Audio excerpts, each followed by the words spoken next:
Welcome to VibJoy Chemistry. So today I am going to start with the question series of chemical kinetics. Today I am going to cover the questions related to rate law, unit of rate constant, zero order, first order rate law, general rate law for nth order, and reversible, parallel, consecutive reactions and steady state approximation. So let's begin. Now, what is chemical kinetics? Chemical kinetics is a branch of physical chemistry that is concerned with understanding the rate of a reaction. Chemical thermodynamics tells us whether the reaction is feasible or not, and kinetics tells us if the reaction is feasible, then how much fast the reaction is. Now, considering a general reaction A to B, where K1 is represented as the rate constant, the rate can be represented as minus of dA by dt, which is equals to dB by dt, which is equals to K1 into concentration of the reactant A.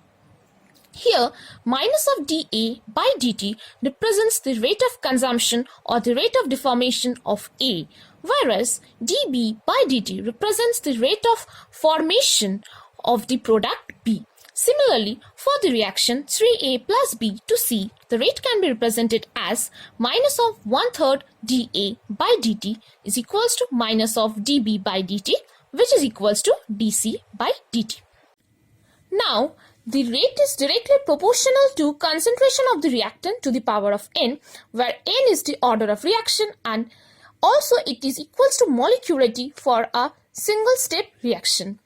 For a zero order reaction A to B, where K is the rate constant of the zero order reaction, rate is written as K into concentration of the reactant to the power of 0, as it is a zero order reaction. Also, this equation can be deduced from here, that is Kt is equals to x, where x represents the amount of the product formed after time t. T-half is the time taken for completion of 50% of the reaction, which is equals to A0 divided by 2K, where A0 is the initial amount of the reactant. The intercept form of the zero order reaction is represented as AT is equals to A0 minus KT, where AT is the amount of the reactant left after time T.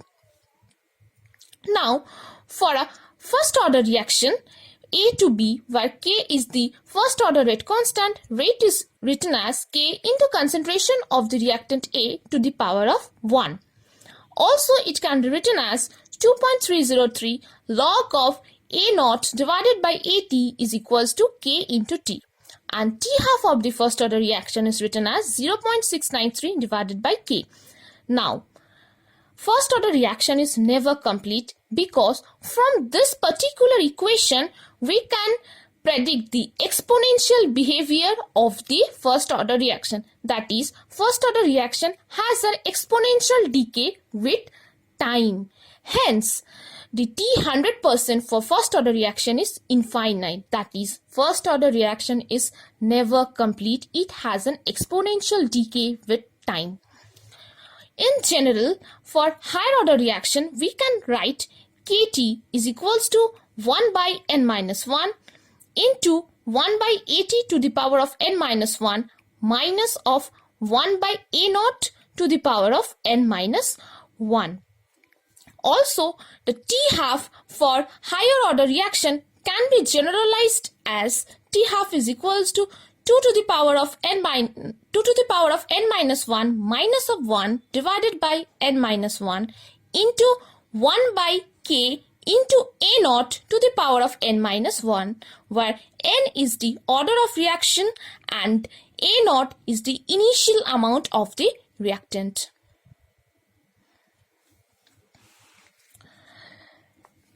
Now coming to reversible reaction. For a reversible reaction A to B, where K1 is the rate of the rate constant for the forward reaction and K minus 1 is the rate constant for the backward reaction. Minus of dA by dt is equals to K1 into concentration of A minus of K minus 1 into concentration of B. For a parallel reaction, that is A to B, also A to C, where K1 represents the rate constant for the reaction A to B and K2 represents the rate constant for A to C, the rate law with respect to AT Bt and Ct can be represented as follows. And the ratio of Bt by Ct is equals to K1 by K2.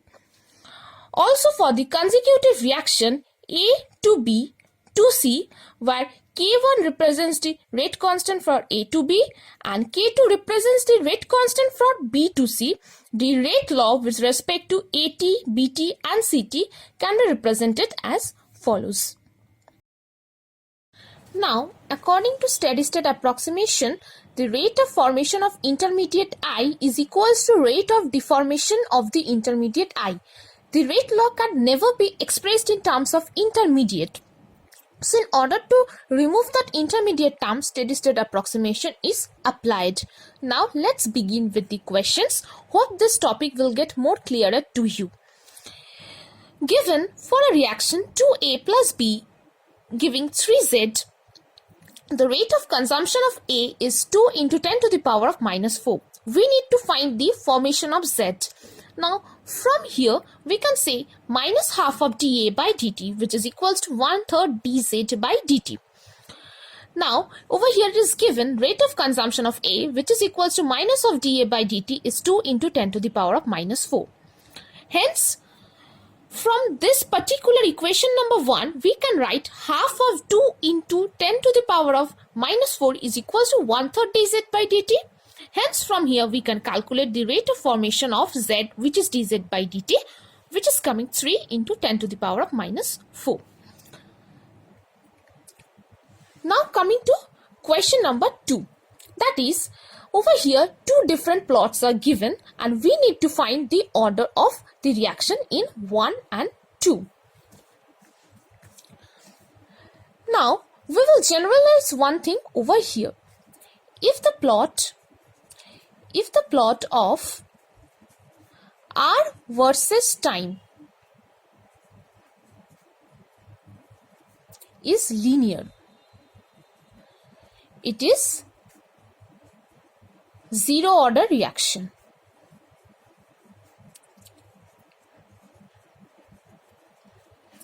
That is AT, where AT represents over here R, that is the amount of the reactant with time t, is equals to A naught minus KT. From this equation we can say it is linear in nature, having a negative slope. Hence we can say the graph number 1 is of zero order reaction.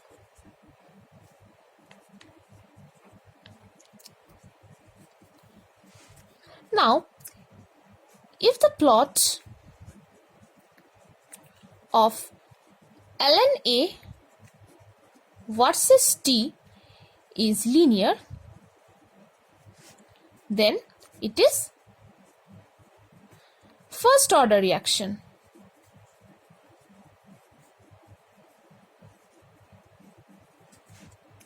And if the plot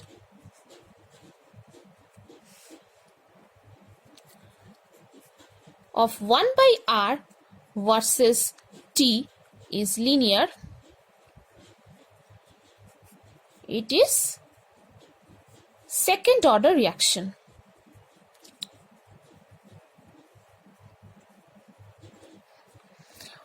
Now in the graph number 2, it is given 1 by R versus time, hence it is second order reaction.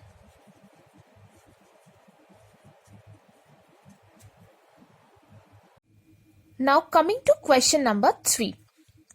Over here we need to find the correct expression, that is the correct rate law for this reversible reaction.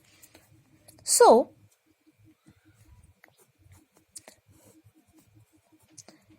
x to y, the rate constant is written as K1, and y to x, the rate constant is written as K2. Now at time t equals to 0, the initial concentration of x is x0 and the product is 0.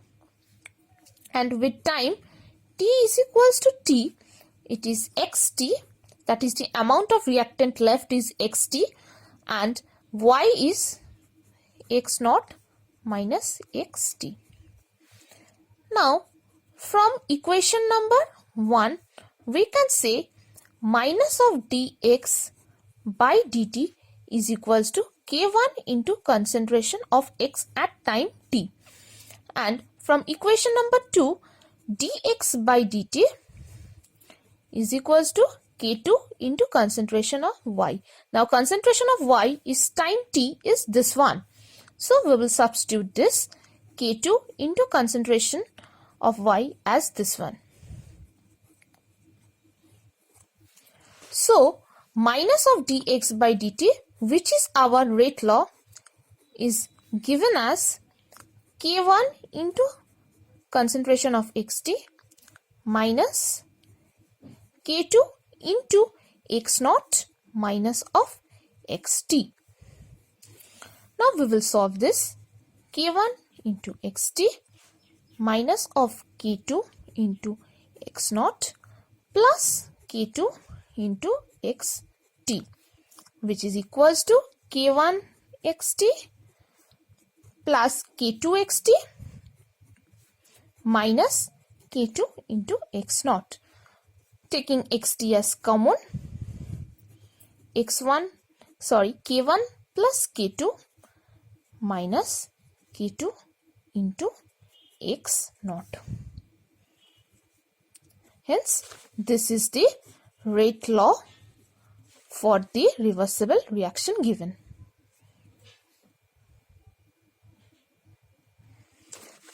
Now, coming to question number 4. Given Z is equals to A naught into 1 minus e to the power of minus kt plus Z naught, where A naught represents the initial concentration of the reactant at t equals to 0 and Z0 represent initial concentration of the product at time is equals to 0. Now, here a point has to be noted, Z0 is 0 because when the time is 0, the reaction has not proceeded, hence the amount of product formed is 0.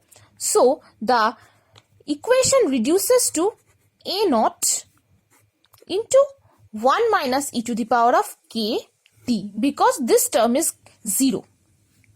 Now, we need to find dz by dt. So, we will just differentiate this equation.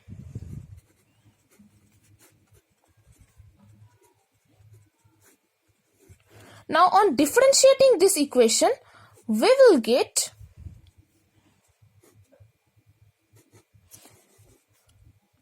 k into A naught into e to the power of minus kt, and this term is equals to at, that is the amount of the reactant left with term t. Hence, the rate law for this particular reaction is k into at. Basically, it's a first order reaction. Now, coming to question number 5, over here we need to find among this particular reactions where the steady state approximation can be applied. Now, considering the reaction P to Q to R, where this is represented as K1, that is the rate constant for P to Q is K1 and the rate constant for Q to R is K2. Now, steady state approximation can be applied for the intermediate Q when K2 is much greater than K1.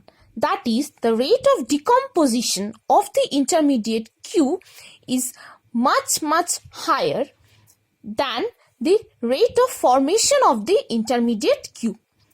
And this also explains the transient existence of Q, that is the intermediate Q. Now, from here we need to find for that particular reaction where the K2 is greater than K1, See over here for A, it is 10 to the power of 8, whereas K1 is 10 to the power of 5. Hence, steady state approximation can be applied for this particular reaction, that is for reaction A. Over here, steady state approximation cannot be applied as K2 is less than K1. Similarly, over here, K2 is equals to K1, hence it cannot be applied. And for reaction number D, again, the K2 is greater than K1, hence steady state approximation can be applied for reaction number A and reaction number D. Now, moving to question number 6. Now, over here, the variation of T half with the reactant concentration is given, and from here we need to predict the order of the reaction. Now, for a zero order reaction,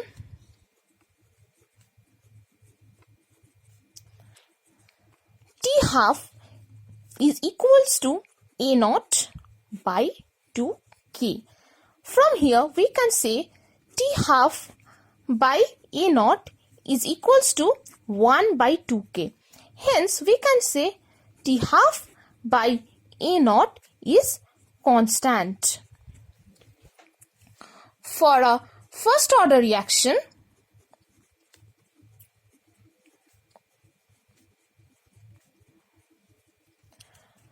T half is equals to 0.693 by K.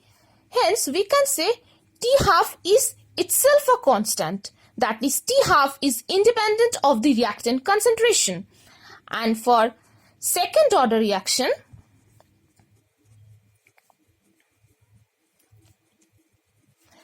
T half is equals to 1 by K into A naught. Hence, from here we can say T half into A naught is constant. Now, from the given data, if we multiply the T half with the reactant concentration, we see for the first one, it's 5 into 240, which is equals to 1200. Similarly, for here, 4 into 300 will yield 1200 again. And similarly, for here, it's again 1200. Hence, we can see T half into E naught is constant, and that is possible for a second order reaction. Hence, the order of the reaction is second order reaction.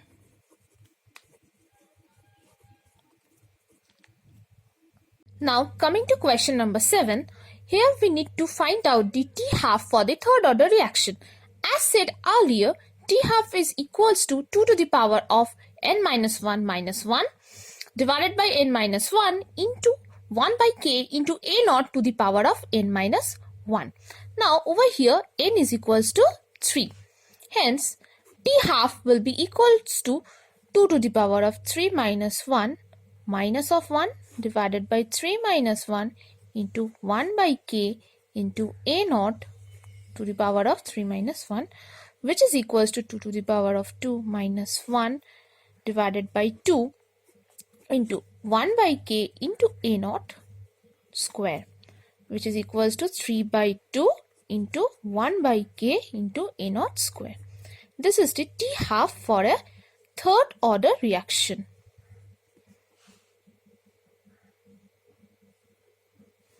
Now, coming to question number 8. For question number 8, a consecutive reaction is given and the initial concentration of P is given as 1 molar and K1 is 10 to the power of minus 3 second inverse, and from here we can say that is from the unit of K1 we can say it's a first order reaction, and K2 is 1 into 10 to the power of minus 4, which is again a first order reaction. Now we need to find the time for which the concentration of Q and R are 0.5966 and 0.0355 molar respectively. Now, the total concentration P naught will be equals to P plus Q plus R at time t. Now, P naught is given as 1. We need to find out this P, and Q is given as 0.5966 plus 0.0355. From here, T can be taken out as 0.3679 molar. Since it's a first order reaction, we can use this equation, that is K1 into T is equals to 2.303 into log of P naught by P. Now the value of P naught is 1 molar. The value of P is 0.3679 and the value of K1 is given as 1 into 10 to the power of minus 3 second inverse, and from here we can calculate T. So please calculate T and find the value, and please tell us in the comment section what is the value of T. And the last question for today is this one. Over here, the equation is given as NO plus O3 giving K plus NO, giving NO2 plus O2, where K is the rate constant. The observed rate law is given as minus d of NO by dt is equals to alpha into O3 into concentration of NO plus beta NO2, where alpha and beta are the constant and the proposed mechanism has been given. From here, we need to calculate the value of beta. Now, from these three equations, from equation number 1, we can say minus of dNO by dt is equals to K1 into concentration of NO into concentration of O3. Similarly, from equation number 3, we can say minus of dNO by dt is equals to K3 into concentration of NO into concentration of NO3. Hence, the rate law minus d of NO by dt can be written as K1 into NO into concentration of O3 plus K3 into concentration of NO into concentration of NO3. Now here NO3 is the intermediate and we will be applying steady state approximation over this intermediate NO3. Now applying the steady state approximation,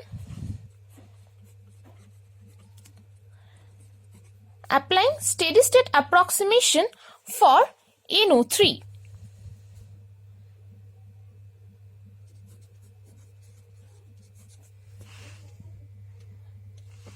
That is, the rate of formation of NO3 is equals to rate of deformation of NO3. From here, we can see the rate of formation of NO3 is given as K2 into concentration of NO2 into concentration of NO3, whereas the rate of deformation of NO3 is given as K3 into concentration of NO into concentration of NO3. And from here, we get NO3 as K2 into concentration of NO2 into concentration of O3 divided by K3 into concentration of NO. Now substituting this one in this particular equation, we get minus of dNO by dt is equals to K1 into concentration of NO into concentration of O3 plus K3 into NO into K2 into NO2 into O3 divided by K3 into NO. So this part get cancelled out and we obtain K1 into NO into O3 plus K2 into NO2 into O3. Taking out the concentration of ozone as common, we obtain K1 into NO plus K2 into NO2. Now students, we need to match with this particular equation. In order to match with this particular equation, we will divide this equation by K1. That is 1 by K1 into O3 into NO2, NO, concentration of NO, as this K1 will cancel out, by plus K2 by K1 into NO2. Now again matching with this equation, we get the value of beta as K2 by K1.